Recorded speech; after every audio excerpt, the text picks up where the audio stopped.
I just on the ending of the war thing.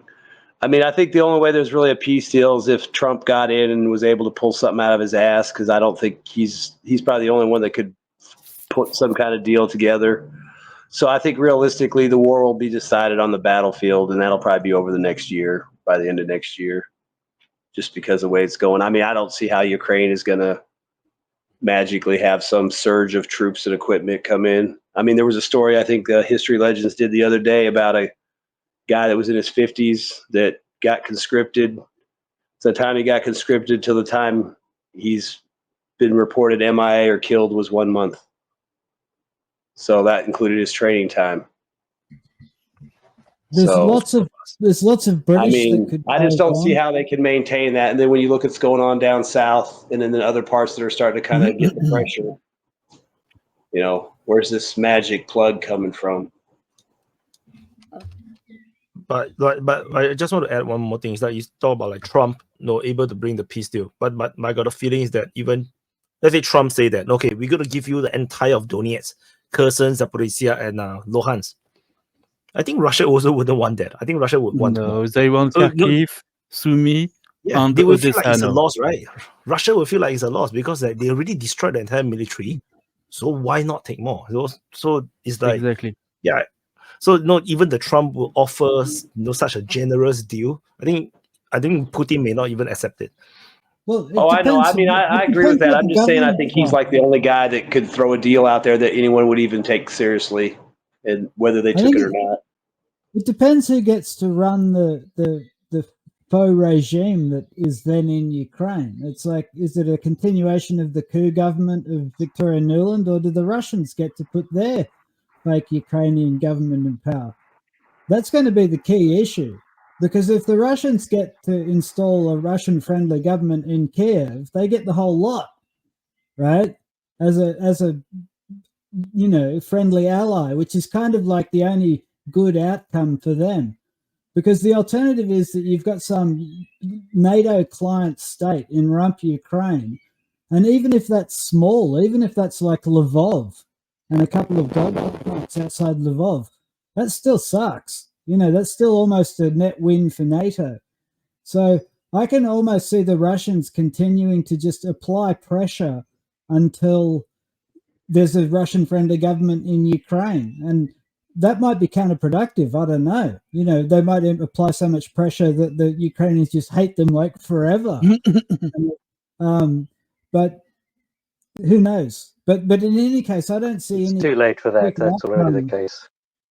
And I don't see that Trump can offer Putin the whole thing. I mean, he might, but it's not much of a deal for NATO. So, and if Trump thinks he can go in there and promise Putin a friendly rump Ukraine, I don't think the Russians are in the mood for that shenanigans again. Like, they're not going to do that. So I can see this dragging on like forever. Because it might be that the Russians and also the Chinese are just waiting for the West to fall over from the gay and the, horrendous social policies in the West and the debt. So they're just playing a long game. Luna, your turn, I think. Yeah, just to follow up on Gareth's point about Kursk, the latest estimates I read from a couple days ago, I think it was in Sputnik, was around 21,000 casualties in Kursk. So take that for what you will. Though Gareth does raise a good point. It's like when this whole offensive started, whenever it was 6-7 weeks ago, it was all a very small incursion. That's what we were told. And now 6 weeks later, there's 20,000 people dead. So, insufficient number, be careful. Well, I think it just shows that you can't really trust either side in Yes, in I what totally they're agree with reporting, right? But you cannot trust any numbers. Yeah, but I do believe it was a much bigger operation than what we were initially told, and we're finding that out now. Go ahead, Shadowy.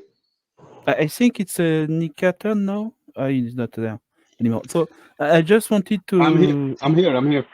Yes, speak. So I'm here. please. But I think Von is before me, no? No, Shadow is then me and Shadowy. Go ahead, then you. But no. Okay, I'm going to continue.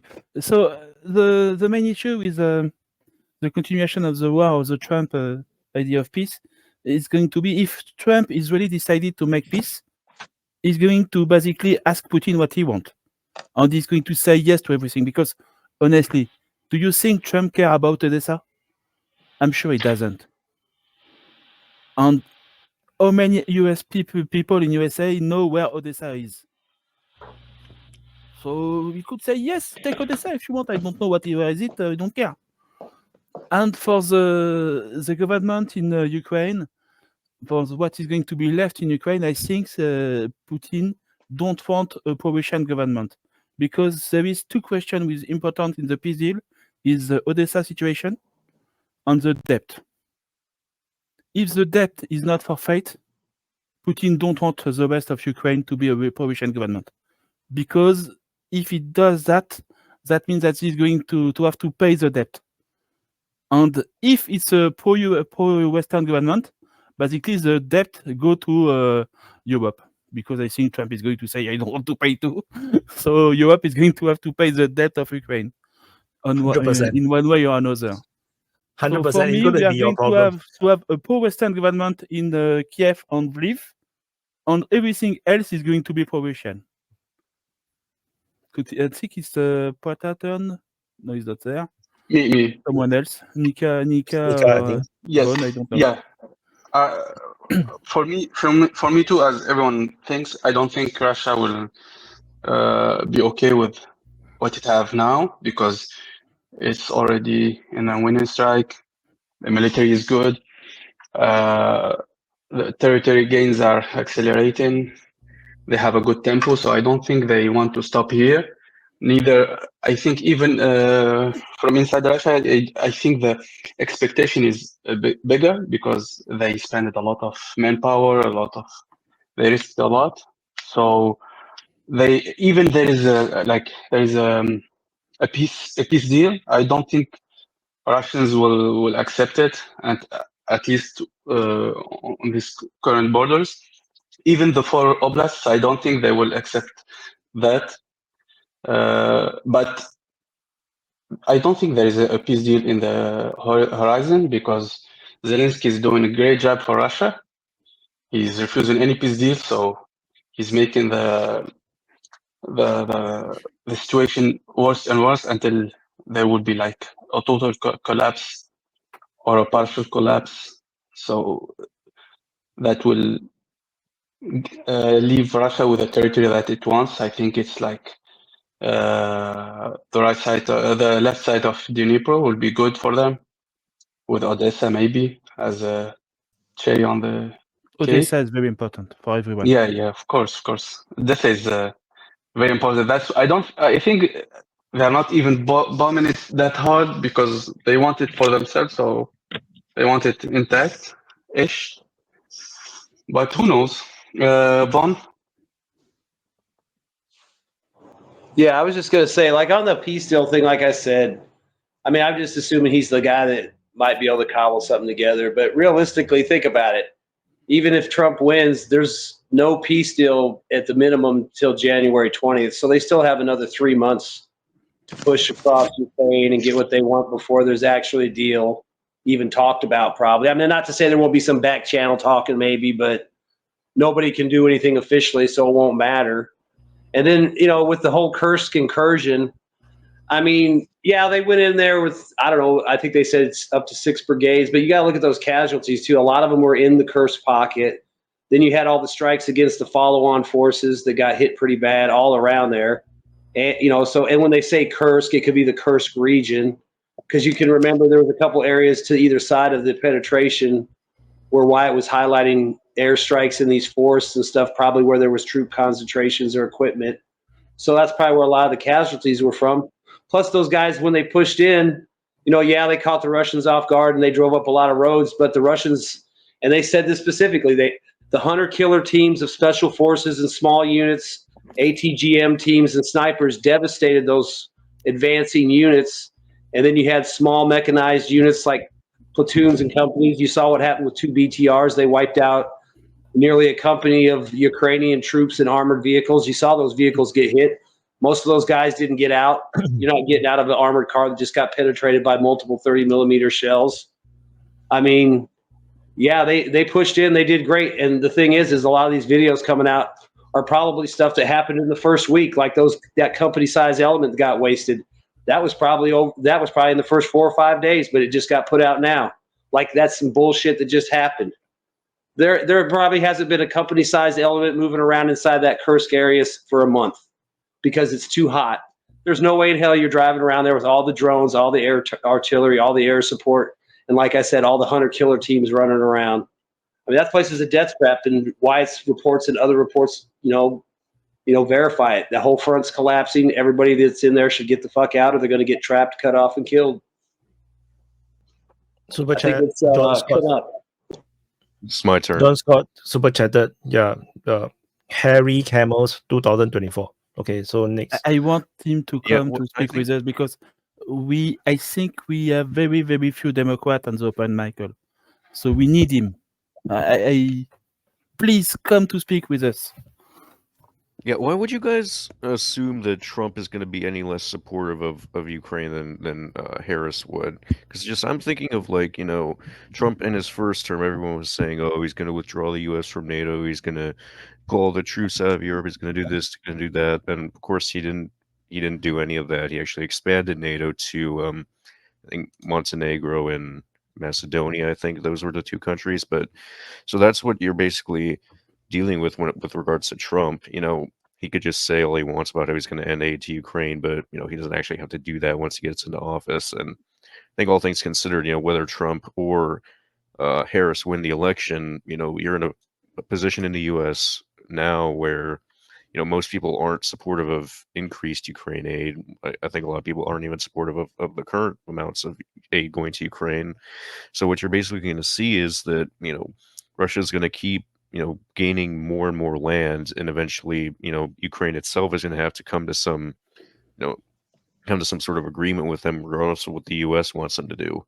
And with regards to the Kursk offensive, I think that I think Syriac Map said that reports of like 50,000 troops were an overestimate, and it was something like 30,000. But I mean, I obviously don't know the exact numbers, but if you look at just all those numbers people put out, they're usually only talking about combat troops. So when you say that Ukraine has 1 million troops in total, only maybe 300,000 of those are actually going to be combat troops. So if you're talking about sending 30,000 combat troops to Ukraine or to Kursk, that's pretty much 10% of Ukraine's whole army, whole military. So I think that's a pretty big commitment on their part, and I don't think they would try and use much more than that. Because I mean, like I already, I don't know if you guys remember, but like not too long after the Kursk offensive started, I said it was too early to judge at that point whether it would be a strategic success for Ukraine or not. And I think at this point it's pretty conclusive that the Kursk offensive was in fact a mistake, and that ultimately Ukraine would have been better off had they used those troops to defend the Donbas and other areas where Russia was advancing. But I think what you're seeing at this point is that Ukraine basically made this mistake. I'd imagine they realized pretty early on that unless they could keep advancing in Kursk, which obviously didn't happen, that because Russian gains were started increasing in Donbas shortly after Ukraine launched the Kursk offensive. I think at that point Ukraine probably realized that continuing to double down on Kursk wasn't a good idea, and they basically stopped at that point and basically tried to hold the line. And now that that's collapsing, they're pretty much just going to have to pull out of Kursk completely before too long, once all the supply lines get cut off, in order to try and halt the Russian advance in Donbas and keep that from getting any worse. But the extent to which they're going to be successful in that, I don't think they have much of a chance. I think Russia's just going to keep accelerating the amount of territory it gains until again Ukraine just is going to have to sign some kind of deal with them. Shadowy? No, I think it's Protatan. Oh, Okay. Yeah, Why would thanks. Putin take into account any Trump offer? Russia is winning all anyway, or not? Well, it's a very well way of seeing it. Yes, it's quite true. I think we are running into a moment of big deception like we haven't had yet before. We had moments of deception, but not as big as what is coming now. and this is part of the victory plan of Zelensky. He's building a certain scenario around a mediatic scenario that is ready for negotiations. Let's remember, I think Kursk was a kind of an experiment which worked very well. So they lured the Russians for peace talks in Qatar. They were talking about energetic ceasefire, and in luring the Russians to those negotiations, the Russians were probably not as prepared or alert for the fact that they were going to invade Kursk. And this was kind of a surprise and not a surprise. Well, we know that someone was talking about how much land they still hold in Kursk. It doesn't matter. These are lowland swamps. They have no value. Each time the Russians conquest 1 kilometer or quadrat kilometer in the Donbas, what they are getting in terms of natural minerals and resources behind that land is immense, so it doesn't compensate. I think the Russians would give away Kursk very well. They won't, but it would be. But again, going back to my theory is that we are going to a big deception. So Zelensky is building an international image that is ready. Something failed, the so-called peace plan, victory plan, but this is part of the victory plan. Something failed, he's really wasted, Kursk went really badly, and now he's talking about being ready for a ceasefire. He went to talk to the Pope. He gave him a picture of the Bucha massacre, which is quite interesting because we all know this was a hoax, but nevertheless, it's interesting how the Pope would see it or not. But now he's going to all European countries, and journals. The German newspaper was writing that Zelensky was speaking with Olaf Scholz, the Chancellor of Germany, that he will be ready for peace talks in other terms. This is all a lie, we know. And so something is going to happen. And why I'm saying something is going to happen that people are not expecting, the Russians are bombarding as many supplies of weapons like never before, especially in the ports of Odessa in the south. The Russians are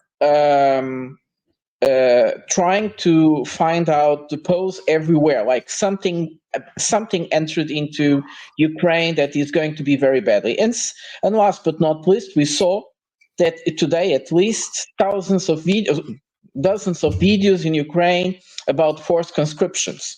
And we know these forced conscriptions, they take something like a few weeks. And after a few weeks, they are already in the battlefield, like with what happened to Kursk. We also saw a moment of big intensity of forced conscription in the streets, and this same thing happened. About Nick, I would like to contemplate something you said. I think Trump, and he did this in his first term, he understood the pressure of the military complex. The problem is that when the military complex takes too much of the Congress to itself, well, it creates a kind of a momentum where they are preponderant, when they are the ones that really dominate the discourse. The other sectors of economy get behind, are forgotten. And so Trump was very intelligent. He kind of gave sugar candies to the military complex, forcing the other European NATO countries to spend more on time of peace. Very interesting. And this actually worked wonderful because in doing that, he was able to create momentum for other economical sectors in the US. And now the problem is that the military complex has taken too much attention, and all other economical sectors in the US are really deprived of incentives. We see Boeing, for instance, a very great case. Boeing just announced that they're going to discharge a huge amount, thousands and thousands of workers. But Boeing actually has huge orders from especially from Asia, India, order them loads of airplanes. How come are they discharging now workers? Something is not right between the announcements and the real economical. And we also situation. We also see that in Germany they are closing more factories. The big machinery industry has some of the worst outputs since many years. We are talking about machines that other industries order in order to produce. This is one of the this just came a few days ago. So we are really going into a very strong recession, and the US and these enterprises I'm talking about, these big machines, they are go to everywhere, to the United States, to the big industrial. So they just don't show the state of industry in Germany or in Europe, but also in many other parts of the world. So in that sense, I think if Trump comes back to power, he'll do the same, but we'll have a much more difficulty than the last time in trying to control the military complex and their ability to finance political parties and political groups that have a lot of influence in the big decision corridors in Washington. So I'm not sure who's next. So if you guys could please I think it's Toby. Yeah, I've been Okay, waiting a while. before Toby, wait. Super chat. Shadowy or version. NGS wrote, will West make Russia an offer to avoid humiliation and balance China? What are the incentive of the Western side? Is it the action still ideologically driven?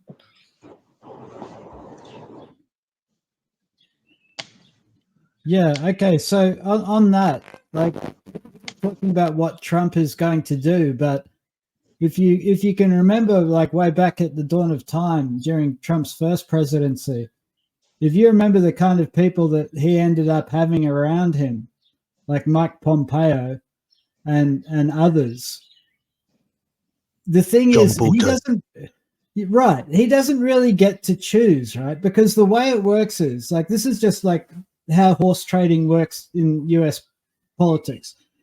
And you know, Vaughan can confirm this. Trump needs the support of the GOP party.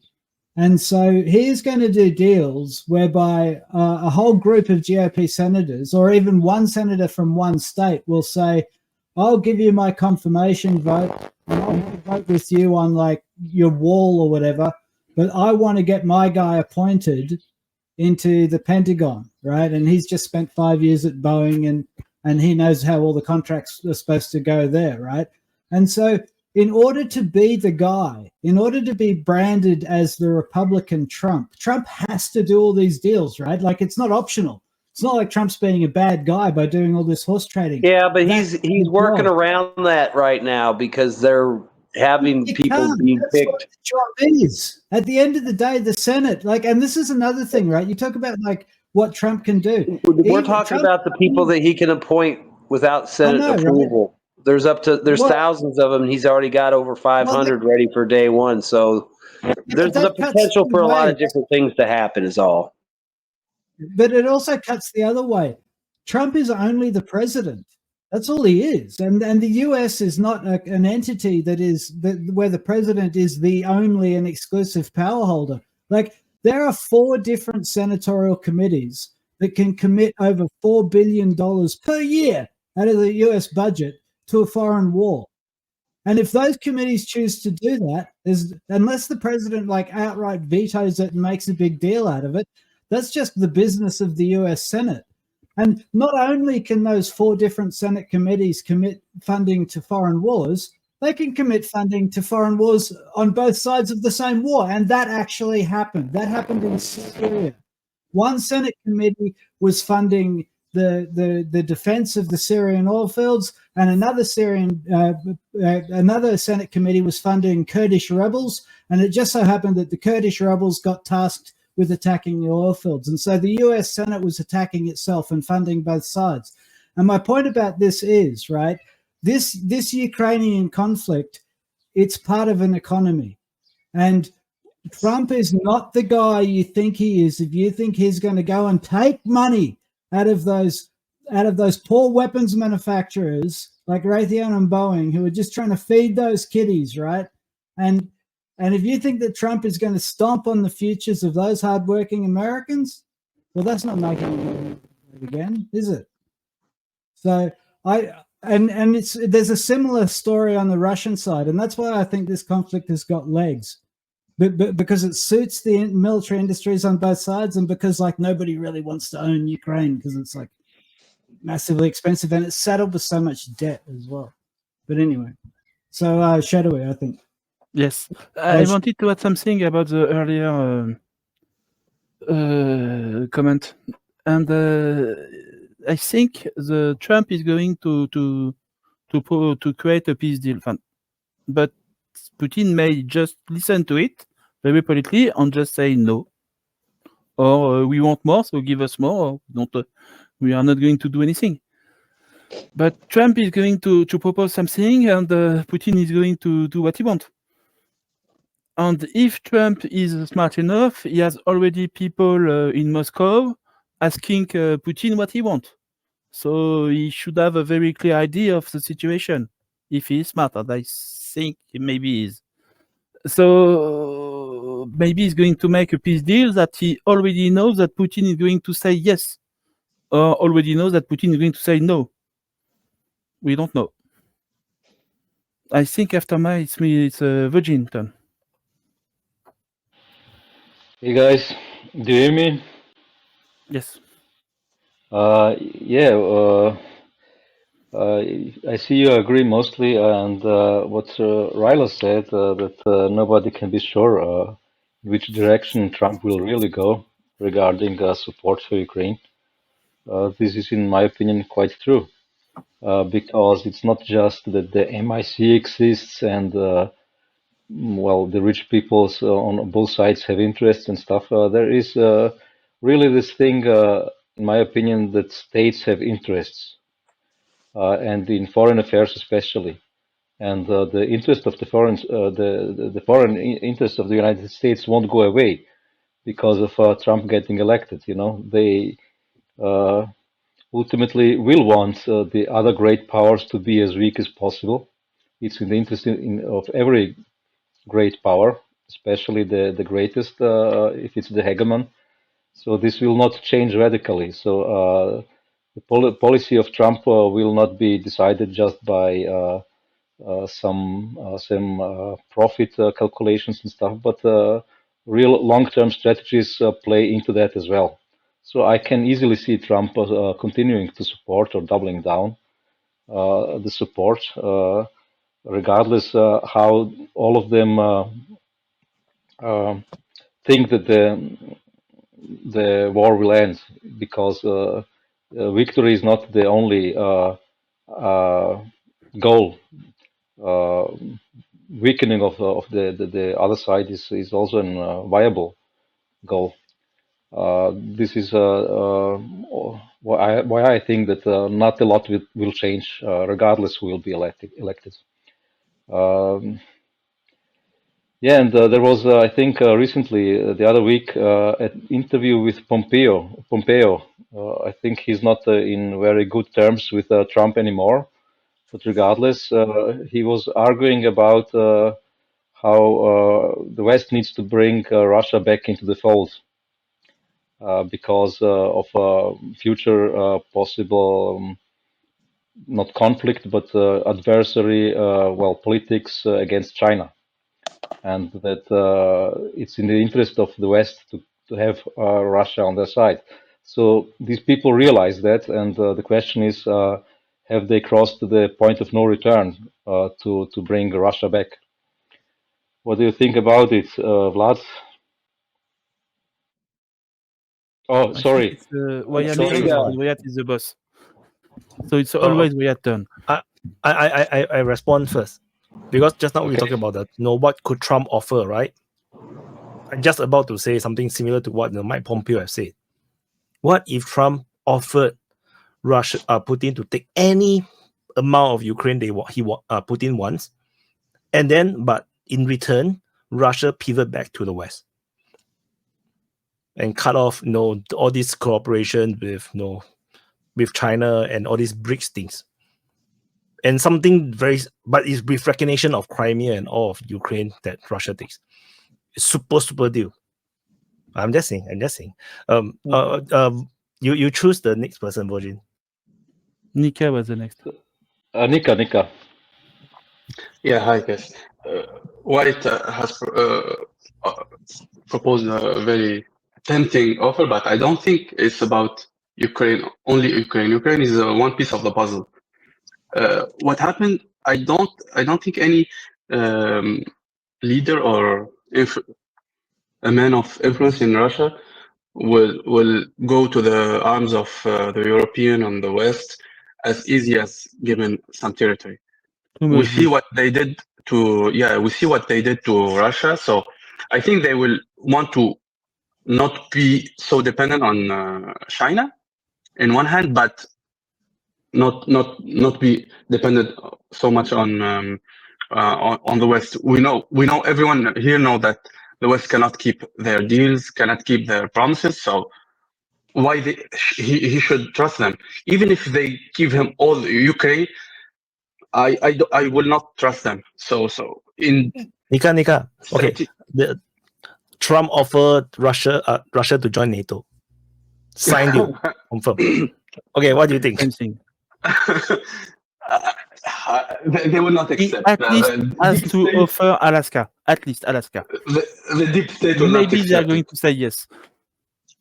He cannot. There will be a third assassination attempt. It will be very, very, very successful. So forget about it. We know that NATO is against Russia and China. So there's no need to hide it. This is one thing. Secondly, about the deal, I don't think any amount of opinion on regard of the Americans on the West. Very, very. What they think is irrelevant because they don't have any leverage. To have a deal, you need to have a leverage in the other way. What they will do to them? They will give more weapons with what industry? They will give F-35. They cannot do it. What they will do to help Ukraine? What's the leverage? They will do more sanctions for what? For what? They did every sanction possible. So I don't think they have any leverage. And this is one part of the thing, what Russia wants. But don't forget that inside even Ukraine, even if they wanted to have a deal, there is a big part of the Ukraine army and Ukraine nationalists will resist it very, very, very strongly. So I don't know how they will. I think they need to kill them all or to have a deal with them or give them an island in somewhere. I don't know who's next. I think it's Bigari or Bigari next. Bigari, yeah. Clarence Super Chat. Trump can offer the star and the moons, and the next president will revoke it and back to square one. US is agreement incapable, period. Mika stole all my points. Basically, Trump doesn't have any leverage. He only has like long range strikes, missile strikes. That's all. But Ukraine is striking Russia deep anyway with drones, so it's like missiles. Okay, what missiles, drones? Who cares? The only leverage is like a full-scale war with NATO. It's the only leverage they have. But I wanted to address the point from Toby. I was like listening for the first part of the open mic when people were talking about when the war will end, and people are fucking thinking like it's a computer game, like Europa Universalis, where human power is slowly regenerates and all the shit. Like Ukraine can only like do what lower the conscription age to 18 as the maximum, and it will give like 2.5 million more men possible to the front line. This will fuck the economy because country cannot go, like if all men goes to the war, like who will work? Women? Please don't tell me that shit. So economy will collapse. Men will not want to They fight. still will work, just not the work that you think they will be working at. Yeah. I know. That's most of the. If you go to the brothel in Germany, most of the women there are Ukrainians. By the way, that's just a side point. Like, war cannot go on forever. Maximum 2 years. It's like it will be stretching. it will be stretching, because unless some magical manpower means NATO appears, Ukraine will just bleed dry. Like, read about fucking Paraguayan war against Brazil. Like, Paraguay set themselves back in 18 when the war was 1860, something like that. Country still doesn't has not recovered from that, because 90% of the male population were dead. So unless Zelensky really wants to steal more money, like he wants to, because like what's his left? Like if war ends, he's done. He's probably I hope he's fucking shot dead, but he's done. So he will prolong the war until the turning point. Like there is no fucking resources to prolong the war, but it cannot go forever, because resources are very limited. I think it's Prata. It was shadowy Oprata. No, Prata. Shadowy Prata. Okay. I think the first thing Trump will try to do is to close the gap, the taps, the flow of money to all these conflicts that don't bring anything positive in his view to the United States. And what he really wants to do first and for all is to construct a wall with Mexico to stop the inflow of migrants. And he needs to do that quite fast in a very short time when he becomes president, because it was a too strong promise that he did. And in doing that, he will bring the Europeans to pay all associated costs, previous ones and future ones, to do with Ukraine. And this will bring the Europeans out of their moral higher ground and start thinking economically. How much can they pay or not pay for maintaining this war? Because they are already in big trouble just to pay the future loans, in the future the loans they already did. This will create in 5-10 years probably a collapse of the euro by itself. But I think that the other problem that we have to understand is that Trump, more than anybody else, understands that the dollar is also on the brink of collapse. Well, not the dollar, but the sovereign debt of the United States. And if that happens, that the United States can't really pay or is in a very, very big trouble, the dollar will suffer. And the first thing he really wants to do, and that's the thing I think you would like to have from Putin as an exchange coin, it's the dollar. So what he could ask from Putin against Ukraine would be, don't do anything that lead to the de-dollarization of international markets. Yes, because everybody's in panic about what is going to happen in Kazan when the BRICS are going to meet. If they really are going to announce not a coin, it won't be a BRICS coin, but probably it's about electronic coins and a kind of on-time conversion system between in the platform made by the central bank of the BRICS, the new development bank. And this is somehow what really troubles Trump, and it's probably what you would ask from Putin. It will be a bit too late, it's true, but it's probably the only thing that he really needs that Putin can give him. Yeah? Because sanction and threats don't work anymore. It's how it is. And also, I think the military industry complex, I know that they are very important, and you guys said, sorry, it was. Do we lost him?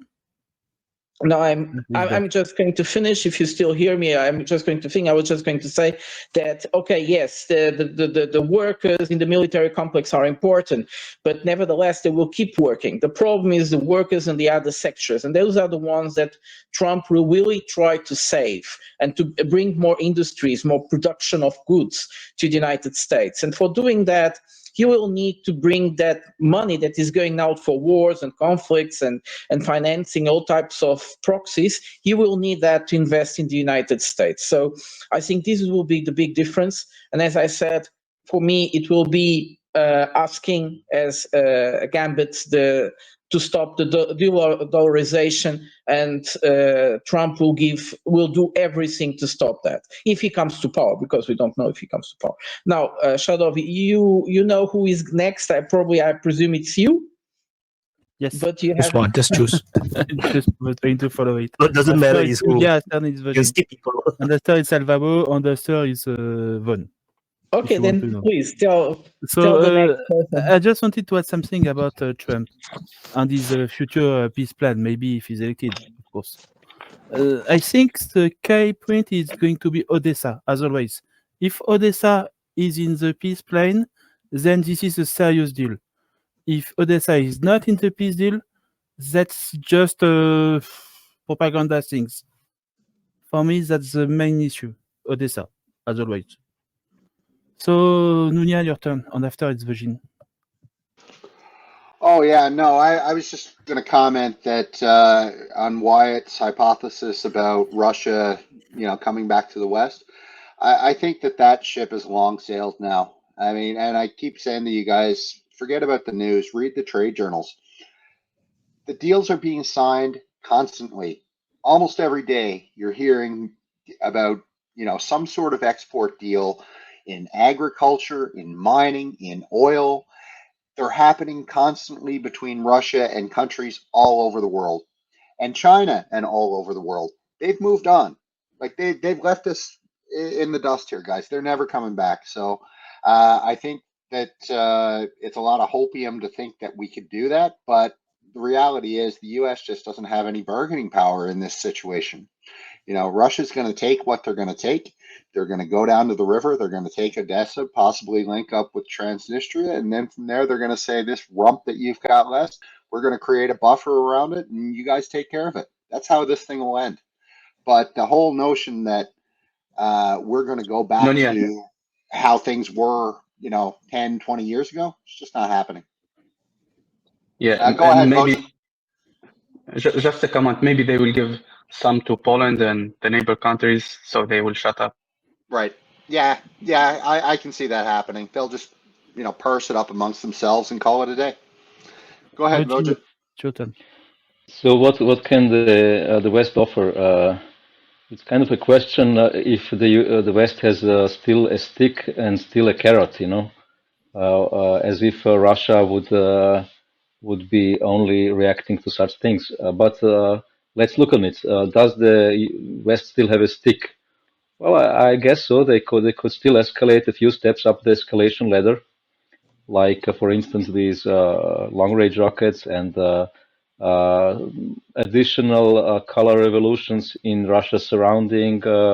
Still, things could be done, obviously, by the West. And does it have a carrot? Kind of regarding the Ukraine future borders and especially the status of the part that is not in going to Russia. If this part gets into NATO or not, so this is a major point. But also economically, the West can offer concrete things to Russia. For instance, these 300 billion immediately back or almost immediately. This is not a small thing. And then opening again economic ties. These are concrete things. The question is obviously the question of trust. They tried this with Iran in the atomic agreement, the nuclear agreement, and they didn't fulfill the promises, the reduction of the sanctions, because one part of the West, this was the United States, just didn't want it to happen. So this is a question of trust, if Russia is going to trust the West or not. But Russia also has interest, national interest, which are not only focused on Ukraine, obviously. They will have to look also into the future, and at least a peaceful, well, if not collaboration, but coexistence with the West is in the interest of Russia. So it's not a minor point to offer to them. Bigari? Yeah, I want to address the point that Prata made about the dollarization rollback on that. The cat is out of the bag, as I said. Yeah, you see, like Russia is like a best example, but Indonesia, India, Malaysia, China, they cannot trust dollar anymore. So the dollarization rollback will not happen. Like people will start to trade in their own national currencies. It's you cannot roll back that shit anymore, because if some one day some country decides, oh, we don't like you anymore and we impose sanctions and you are fucked. No, that doesn't work like that. You just need to look at what Saudi Arabia is doing, what Nigeria. No one is talking about that Nigeria is moving away from dollar in oil trade. The second point is what Nanya said, that Russia will not pivot back to Europe. It's kind of wishful thinking, I think, because Russia will need Europe. Like all the markets in the world, yeah. Europe is a fucking big market, and you need like. You can think that, oh, they hate Europe, they will not trust them, they will sell you to Europeans as soon as the fucking sanctions are done. I promise that you, like, yeah, you can think, you don't know Russian society and Russian people and Russian elites if you think like that. Russia wants to trade you don't with know Europe. contracts and economics. Like, it's already happened, guys. But will they eventually do some Yeah, I trading think it with was Europe? Decathlon. Yeah, but let me finish, because he said this about me. Will they eventually trade with Europe? Yeah, maybe decades down the road. Will it be as much volume as it was in the past? Absolutely not, guys. It's already done. It's finished. Europe's done. R.I.P. Nika, your turn. Yeah, I think what's they can trade again with the Europe to balance, so they will not be on the mercy of the Chinese. But let's face it, Europe is on a downhill too, so I think they would benefit from it, so they can have a foot in the Europe continent and in Europe. But that's it. There will be no strategic accords. There will be nothing that's important aside from trading and commerce. I think it's I don't know. I didn't see. Shadow? Yes, Alvaro, you wanted to say something? No, it's okay. You can go. Okay. I just wanted to add about the de-dollarization. The main issue of the USA when they basically lost this economical war is when they decided to use dollar as a weapon. That's when they make the biggest mistake they could ever make about that. If you look at the Russian situation, they have some kind of the same thing, but about energy. And they did not make the same mistake. Even when they were at war with Ukraine, they have continued to sell Ukraine gas. It's very strange. Basically, they were killing Ukrainian soldiers and selling Ukraine gas for their military industry. It was very strange. Basically, what the Russians send as a signal is that even if the tension between our countries is very high, the energy deal is going to continue as always. Don't worry about that. And that gives the customer a lot of confidence.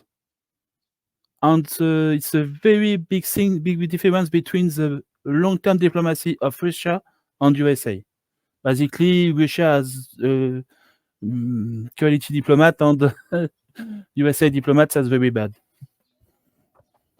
And the next one was Toby, I think. Yeah, I just wanted to talk about like the European and Russian trade potentials, because I have a fair bit of experience with that. I worked in Switzerland a long time, working with different industries, and they all had like a Russian desk and a Russian sales team, and it didn't matter if it was like advanced materials or business jets or whatever.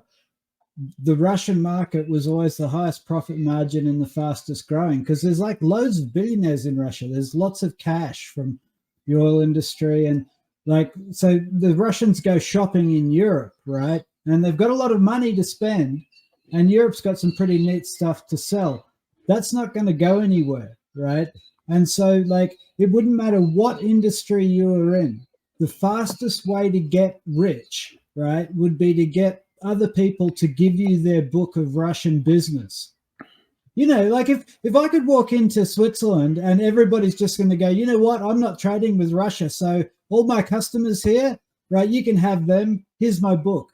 You get 5 guys to give you your book on the aluminium desk and you're a billionaire, man, if you get all that Russian trade. Because the thing is, these trade potentials, the potential is a good word. It's like, you know, an electrical potential. It's like you've got a big negative on one side and a big positive on the other. A spark is going to jump, right? And those potentials are based in reality, not politics. They're based in like who has an aluminium smelter with like nuclear power and who has, you know, the mills to mill aluminium, and these kinds of realities that exist because of centuries of economic development in Germany and Russia especially. So there's massive economic potential between Europe and Russia, and you're never going to stop people taking advantage of it because there's just too much money to be made. And yeah, I think that that's going to be what Trump is going to be looking at, because a lot of that money is being made by American corporations, and a lot of them are owned by both Republican and Democrat. So yeah, I can actually see the restarting of trade between Russia and the West, just because like there's so much money in it, and it would be very hard to stop it one way or another. Yeah. It's like trying to, like, you know, don't trade with USA, you know, don't want to earn any money from USA. It's a bit insane. Like even like Americans wanted to earn Chinese money, you know, in the early days where they would try to open up China. No, Europe is a huge market, you know, ultimately. Toby, you choose next. Who's next? I think it's Nika, no? Nika or Waila, I don't know. Yeah. I just remember one thing I was gonna say. Yeah, the 300 billion. The Russians are not starving right now because they don't have that 300 billion. And plus, I think that it will be the doom of the European if they try to do anything with those 300 billion. And the Russians have a lot of ways to get them back. So again, I don't think they have any leverage on the Russian again. Shadow. No, I think it's Willard then. Yeah. I think that that $300 billion talking about, it's Russian. I think it's Russian central bank reserve funds. So basically, that's just you know, money to keep on hold so that the fractional reserve banking doesn't cause inflation. But I don't know how much of that Russia could potentially like devalue if the West tried to expropriate it. But I know for a fact that, you know, if the West did try and take those assets and send them to Ukraine, that, you know, countries like China and, you know, other countries that aren't particularly friendly with the West but still trade with the West are going to see that and think, oh no, we can't have our assets in the West because, you know, they might do the same thing to us.